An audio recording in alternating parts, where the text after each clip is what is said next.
En 2023, Sony essaye de bricoler une console portable sur la base de leur console de salon. Et ben il y a exactement 10 ans, en 2013, Sony essayait de faire totalement l'inverse. Construire une console de salon sur la base de leur console portable. Et c'était un échec commercial, donc il y a de grandes chances que parmi vous, certains ne connaissent pas la PlayStation TV. Ou alors très vaguement. Et pourtant, aujourd'hui, chez certaines niches de joueurs, il y en a qui se l'arrachent parce qu'elle permet de faire des choses très spécifiques qui sont impossibles sur d'autres PlayStation. Mais ça, j'ai eu l'occasion de vous l'expliquer à plusieurs reprises sur cette chaîne. Donc dans cette vidéo, je vais vous compiler toutes les vidéos que j'ai faites concernant la PlayStation la moins connue.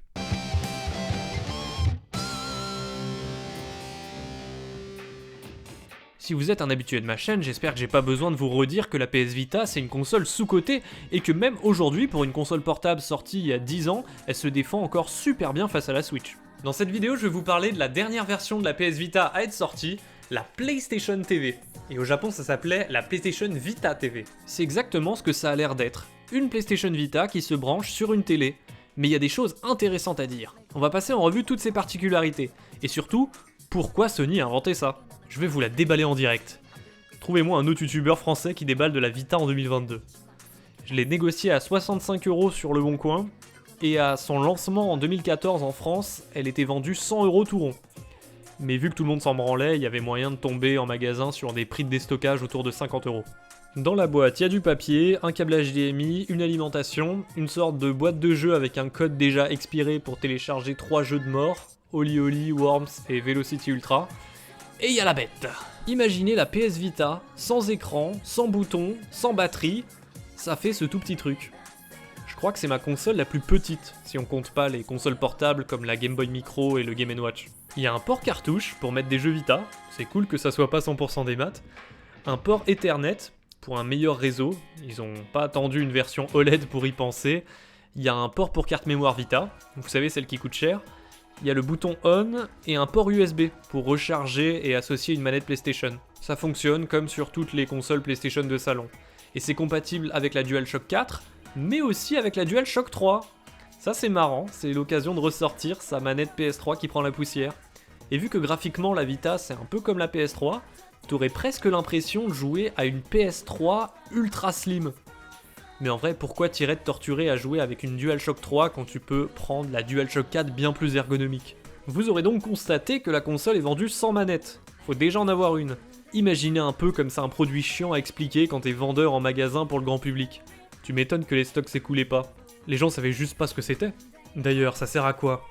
Ben, à jouer à la Vita sur une télé avec une manette.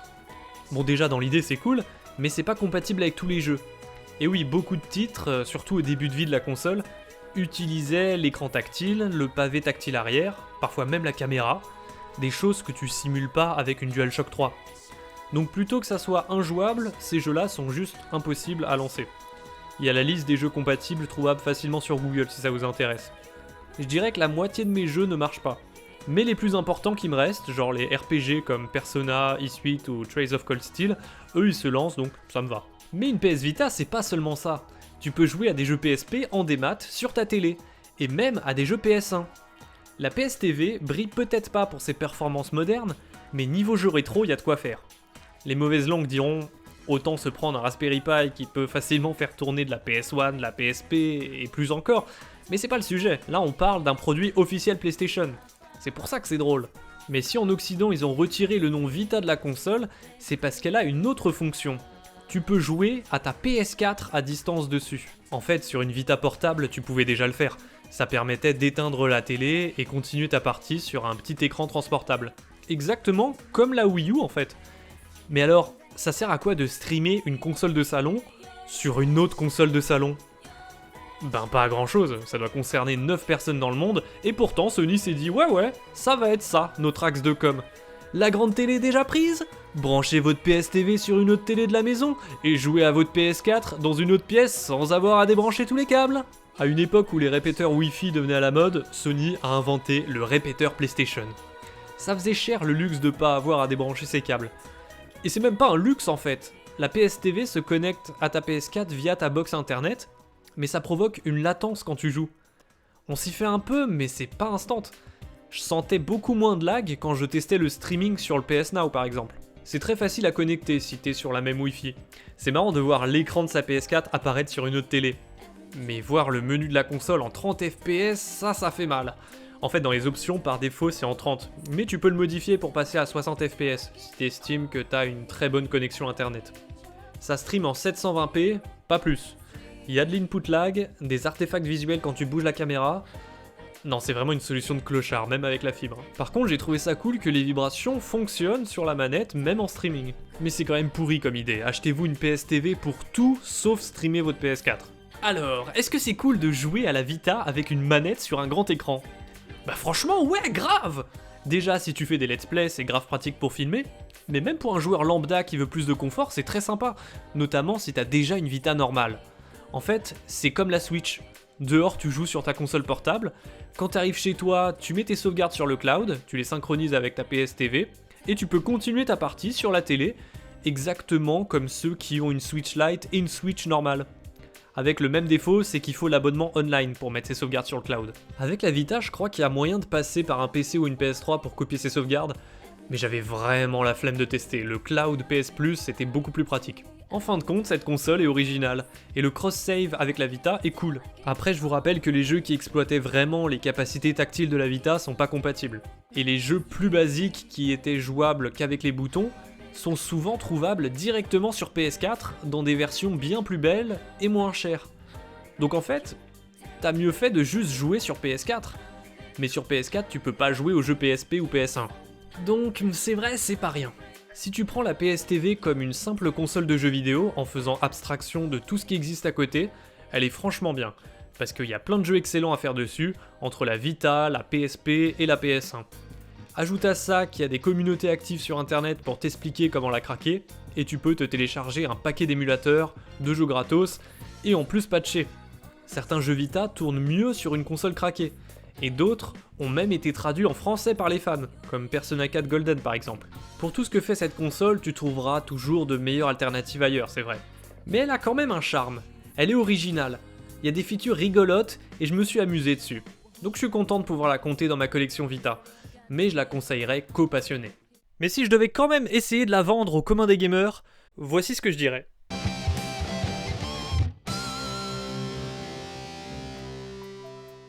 Le mois dernier, je vous ai fait une vidéo 3 raisons d'acheter une PS3 plutôt que le PS Plus Premium. Et on a pu voir que c'était une façon plus économique et confortable de jouer aux jeux PS3, PS2 et PS1. Mais si la PS3 est trop grosse pour vous, j'ai une alternative plutôt rigolote et originale. La PS TV. Et c'est parti pour 3 raisons de l'acheter plutôt que de souscrire un abonnement à 17€ par mois. Première raison, les jeux PS1. Comme sur PS3, tu peux acheter tes jeux PlayStation 1 sur le store à l'unité parmi les plus cultes de la console, contrairement au PS Plus et sa sélection pourrite. Sur PS TV, c'est même en cross-buy, donc si tu les avais déjà achetés sur PSP, Vita ou PS3, tu peux les retélécharger ici gratuitement. Et surtout, tes jeux, tu les gardes. C'est pas comme un abonnement que tu payes tous les mois, où dès que tu l'arrêtes, on t'enlève tous tes jeux, même si tu leur as déjà donné 300 balles. Et même si tu continues de payer, t'es même pas sûr que certains jeux restent. Vous savez, c'est complexe les questions de droit pour les jeux que tu loues. Mais le principal intérêt de la PS TV pour moi, c'est surtout de jouer à des jeux portables sur une télé. D'un coup, c'est le gros catalogue PSP et PS Vita qui s'ouvre à toi. Un catalogue bien plus riche que ce que t'auras jamais avec l'offre rétro PS Plus. Mais ça, j'avoue, c'est pas de leur faute à Sony. C'est compliqué les abonnements pour intégrer des vieux jeux qui leur appartiennent pas. Et à ceux qui me disent qu'il n'y a pas que ça dans le PS Plus Premium, je vous rappelle que moi j'aborde seulement la question des jeux des anciennes PlayStation.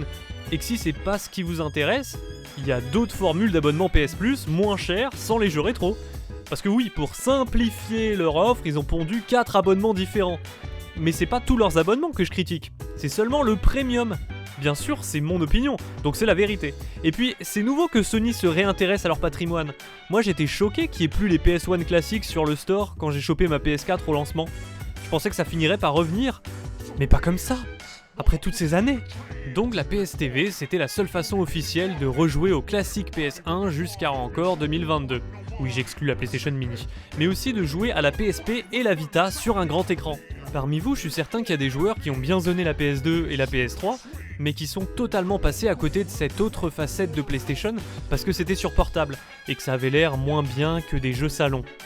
Et ben maintenant, grâce à la PS TV, c'est devenu des jeux salon. Autant la PSP ça pixelise un peu, mais la Vita ça rend encore vachement bien en HDMI sur une télé moderne. Et si avec la télé, mais c'est pas tout. J'ai beau aimer l'ergonomie des consoles portables Sony, y a rien qui vaut une vraie manette. Et la PS TV, c'est une vraie PlayStation à laquelle tu joues avec une vraie manette PlayStation, que ça soit la DualShock 4 ou même la DualShock 3. L'expérience utilisateur est la même que sur les autres consoles de salon Sony. Typiquement, c'était pas le cas sur la PlayStation Mini. Donc si t'es un fanboy, tu vas vite t'y retrouver avec la PS TV. Entre ta manette sans fil que tu recharges sur la machine en USB, ton compte PSN synchronisé pour les trophées, c'est comme jouer à la PlayStation, mais sur une PlayStation que quasi personne connaît. Une sorte de PlayStation 3.5. Et quand t'es fan de jeux vidéo, c'est trop cool de découvrir des nouvelles consoles comme ça. Surtout quand les jeux sont au rendez-vous. Ça vaut peut-être pas une PS3, mais si vous cherchez quelque chose de différent, d'un peu underground pour faire votre hipster, c'est pas mal. Vous étiez nombreux à me dire que la PS3 on pouvait la craquer et que ça la rendait encore meilleure que ce que je disais. Je m'aventure pas encore dans ce terrain-là parce que j'aime encore bien acheter des jeux en physique et je veux pas perdre une partie de mon audience qui serait pas à l'aise avec le fait de se lancer dans un tuto pour modifier leur console chérie. Mais pour la PS TV, je reconnais que vu que c'est presque une machine des maths, passer par le jailbreak c'est quasiment obligatoire. Même si bien sûr sur PS TV tu peux insérer des cartouches Vita, mais le prix d'occasion des jeux il pique. Ça n'a rien à voir avec les prix des jeux PS3. Et puis tous les jeux sont pas forcément compatibles avec la PS TV si tu la modifies pas. Mais en vrai, même sans modification, rien qu'avec tous les jeux que j'ai chopés sur le PS Plus au fil des ans, j'ai de quoi m'occuper pendant des mois. Donc ça peut même devenir ta console principale pendant un temps. Regardez plutôt. Dans ma quête de trouver un nouveau logement, en ce moment, je bouge pas mal, donc je préfère voyager léger. C'est pour ça que j'ai jamais autant joué à des consoles portables que maintenant. C'est trop pratique en fait quand t'es pas stable quelque part. Et moi, je suis instable, selon l'hôpital. Mais je ne peux pas non plus me résoudre à l'idée de complètement déserter mes précieuses consoles de salon. Seulement, je dois en prendre des pas trop lourdes et pas trop encombrantes pour que ça rentre dans mon sac. La taille c'est important, ça fait des bons sujets de vidéo d'ailleurs. Dans l'avant-dernière, je vous ai parlé de la plus grosse 3DS, cette fois-ci, c'est la plus petite PlayStation. La PlayStation TV, je vous l'ai déjà présentée plusieurs fois, donc on va passer vite. Ce qu'il faut retenir, c'est que j'ai aucune console de salon qui prend aussi peu de place dans mes affaires. Résultat, c'est la manette et les câbles les plus encombrants. Ça change de la PS3 Fat. Donc aujourd'hui, la PS TV, c'est mon premier choix si je m'installe quelque part temporairement. Et justement, pendant 15 jours, figurez-vous que c'était devenu ma console principale. Et comme je suis sûr que vous vous demandez à quel titre j'ai bien pu jouer dessus pendant tout ce temps, je vous fais un débrief des jeux que j'ai fait tourner dessus pendant 15 jours, sur la plus petite des PlayStation. D'abord WRC3.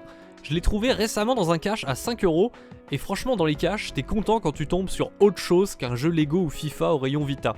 Pour 5€, je prenais pas trop de risques. Au pire, ça me faisait un boîtier Vita de remplacement. Mais en vrai, c'est sympa.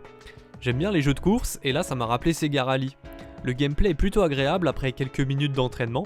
Il y a un système de rewind à la Forza si tu te plantes. La voiture se déforme quand tu prends des coups, et ça impacte ses perfs et sa conduite. Et t'as une gestion des réparations entre deux courses quand tu fais un championnat.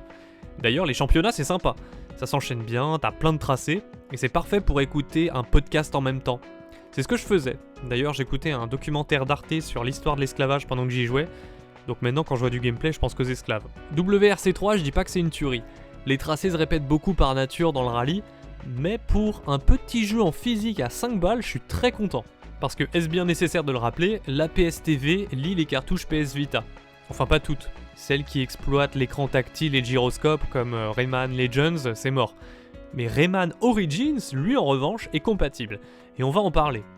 On a tendance à l'oublier parce que c'est Rayman Legends qui est ressorti 50 fois sur toutes les consoles, mais Origins, ça reste un bon platformer encore aujourd'hui, parfaitement compatible avec la PS TV. Il a un style graphique différent, mais c'est cool, ça change. Par contre niveau gameplay, c'est la même chose. Tu parcours des niveaux et tu les fouilles pour choper les collectables. C'est un peu répétitif parfois, c'est pour ça que c'est mieux à plusieurs. Mais le problème de la PS TV, c'est que comme ça reste une PS Vita consolisée, ben tu peux pas brancher 2 manettes dessus pour jouer en multi. Faut jouer en solo. Ça tombe bien, j'ai pas d'amis. C'est la raison pour laquelle mon style préféré, c'est les RPG. Eh bien moi, mon préféré, c'est le randonnée. Je peux pleinement les apprécier tout seul. Atelier Chali par exemple est très sympa. Mais vous connaissez peut-être pas la série Atelier, non ? Je vous explique vite fait. Récemment, il y a Atelier Ryza 3 qui a été annoncé, mais dans le passé, c'est la trilogie Alchemist of Dusk qui était considérée comme la plus populaire dans la série Atelier. J'avais parlé du premier épisode dans ma deuxième vidéo des perles cachées de la Switch, et j'ai parlé du 2 dans mon top 10 des exclus PS3, sur ma chaîne secondaire. Et donc Atelier Shali, c'est le troisième épisode de cette trilogie, mais vous pouvez les faire dans l'ordre que vous voulez. C'est le seul qui a eu droit à une version physique en Europe sur Vita. Par contre, n'en demandez pas trop, le jeu reste en anglais, comme souvent pour ces RPG de niche. Malgré tout, c'est fun à jouer. C'est pas épique en mode on va sauver l'univers, c'est assez chill comme ambiance, et j'aime bien, ça change. Ça reste ambitieux, full 3D, une caméra libre, des combats au tour par tour, mais très speed, on s'endort pas. Franchement, content qu'un jeu pareil ait pu sortir sur Vita. Je veux dire sur PlayStation TV. Côté RPG, je mentionne aussi vite fait Persona 4 Golden, mais j'y ai pas vraiment rejoué pendant ces 15 jours. Vu qu'il y a la version Switch qui arrive traduite en français en janvier, autant attendre. Sauf si vous voulez vraiment une version physique. Là en cartouche, il existe que sur Vita. Il y a un jeu que j'ai chopé dans un lot il y a plusieurs mois et que j'avais toujours pas eu la foi de lancer, c'est Dynasty Warriors 8. Compte série qui fait qu'il y a plein de spin-offs. Au risque de vous surprendre, c'est aussi chiant que tous les jeux Warriors mais sans la surcouche d'une licence que tu connais. C'était intéressant tout de même de voir c'était quoi l'univers de base de Dynasty Warriors. Et puis la Vita s'en tire bien avec toutes ces troupes affichées à l'écran. Ça tourne mieux que sur 3DS. Ça me fait dire que si les éditeurs n'avaient pas abandonné la console, on aurait pu pousser ses performances encore plus loin, et plein de gros jeux auraient pu tourner sur Vita.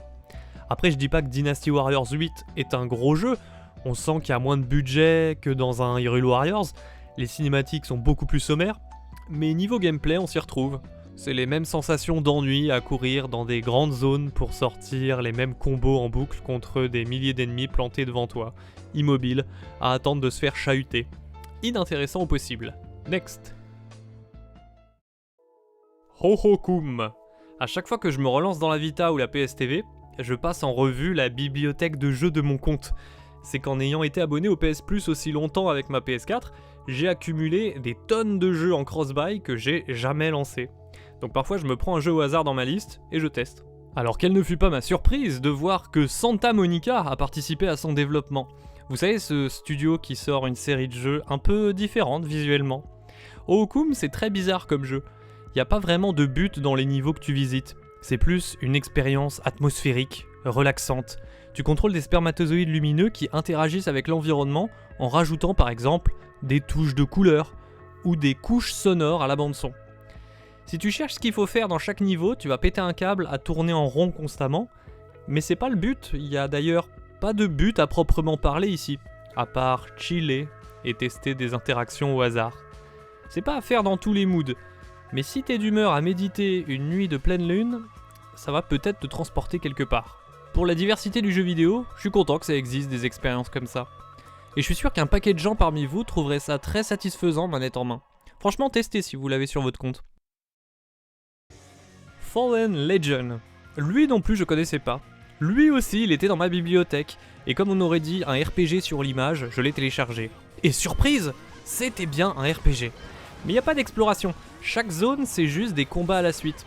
Et franchement le système de combat est original. Ça ressemble à Valkyrie Profile, où chaque attaque de perso est assignée à un bouton, auquel on aurait greffé le système ATB de Final Fantasy. Donc tu peux attaquer quasiment non-stop si t'as un bon timing. Il y a des subtilités si tu bloques les coups des ennemis ou si tu exploites des synergies entre tes différents personnages. Donc c'est pas du tout aussi passif que du tour par tour classique. Et clairement, il y a une bonne marge de progression pour s'améliorer niveau timing. Le souci, c'est qu'il n'y a pas grand chose de plus. Il y a pas mal de dialogues, sur fond de politique militaire, mais ça vole pas haut. C'est pas une grosse production. Fallen Legion, il mise tout sur son gameplay. J'ai été surpris d'apprendre que c'était sorti en 2017. Ça fait tard pour un jeu Vita. La Switch était déjà sortie. Et puis en me baladant dans un Micromania, honte à moi je sais, j'ai vu qu'ils avaient même sorti une version physique sur PS5. Les devs veulent décidément pas le lâcher celui-là. Dragon's Crown, le jeu sur lequel j'ai passé le plus de temps pendant ces 15 jours. C'est fait par VanillaWare, donc forcément la 2D, elle tue tout. Surtout après Fallen Legion. Je sais pas si j'arriverai à caler un extrait de gameplay frappant en même temps, mais dans l'ensemble, les décors sont somptueux. Et les persos sont pas banals. Avec leurs membres complètement difformes, ça lui donne un style visuel unique. Le gameplay c'est du beat'em all, c'est-à-dire le pire style de jeu vidéo qui nous vient du passé. Mais la particularité ici, c'est qu'on a quand même fait des progrès en gameplay depuis, et il y a surtout une dimension RPG dans l'évolution de ton personnage qui peut se montrer prenante. Dans les faits, pour moi, il y a encore trop de vagues ennuyantes d'ennemis à affronter à la suite avec les mêmes combos. En plus, il y a un système de progression en mission, donc j'étais sûr que j'allais rapidement lâcher le jeu. Et pourtant, va savoir pourquoi, non. Je continuais de jouer, améliorer mon équipement, gagner en niveau, je trouvais ça addictif. Cette ambiance musicale médiévale apportait quelque chose de chaleureux. Et finalement, malgré la structure en mission, c'était assez bien rythmé grâce au travail sur la narration. Le compteur te présente les lieux et les personnages assez régulièrement pour maintenir ton attention et éviter que tu passes 1 heure d'affilée à juste enchaîner des combats brouillons. Comme d'hab, c'est en anglais par contre, donc les enfants, si adultes vous voulez jouer à autre chose que des jeux Nintendo, travaillez bien vos cours d'anglais maintenant. La géographie et les maths Balek, tu vas tout oublier, mais les langues c'est important de pratiquer. C'est tout pour les jeux auxquels j'ai joué récemment. Là je me suis concentré que sur les vrais jeux Vita, j'ai pas joué au soft PSP ou PS1. Mais n'oubliez pas qu'ils sont compatibles en démat. Si vous avez d'autres jeux à me conseiller pour la prochaine fois que j'emmène ma PSTV dans mes voyages, je suis preneur. Maintenant, j'ai une double lecture quand je cherche des jeux PS Vita. Si je vois qu'ils sont aussi compatibles PSTV, je suis encore plus intéressé. Même si dans les faits, ta PSTV tu la craques, ça enlève les restrictions et tu peux lancer tous les jeux. Donc en somme, même si la PlayStation TV ça reste qu'une PlayStation Vita amputée de plein de fonctionnalités, comme d'un écran au hasard, sous sa forme console de salon, même si tu sens qu'il y a certains jeux qui sont pas 100% optimisés pour, ça tient franchement bien la route. Il y a des jeux comme Borderlands 2 ou Killzone Mercenary qui adaptent complètement leur contrôle à la manette, et ça permet d'utiliser les clics des sticks par exemple, alors même que R3 et L3 ça n'existe pas sur Vita. Si t'as une DualShock 4, tu peux même te servir du pavé tactile pour simuler l'écran tactile et aussi le pavé tactile arrière, si tu rajoutes un deuxième doigt. C'est une console bourrée de jeux de grande qualité. La PS4 reste meilleure, mais si tu la compares à des consoles plus anciennes, non, elle est franchement bien. Hein. Et puis, comme je l'ai déjà dit, elle est super transportable. Ça joue aussi quand tu t'installes pas longtemps chez quelqu'un. Et comme tu peux mettre tes sauvegardes dans le cloud, si t'as une Vita portable, tu peux continuer ta partie dessus, et vice versa. Donc ça rappelle un peu le concept hybride de la Switch. Trop de choses à dire sur la Vita, je pourrais en parler des heures. C'est justement ce que j'ai fait sur cette chaîne. Vous pouvez checker cette playlist qui référence toutes mes vidéos Vita si vous en voulez plus.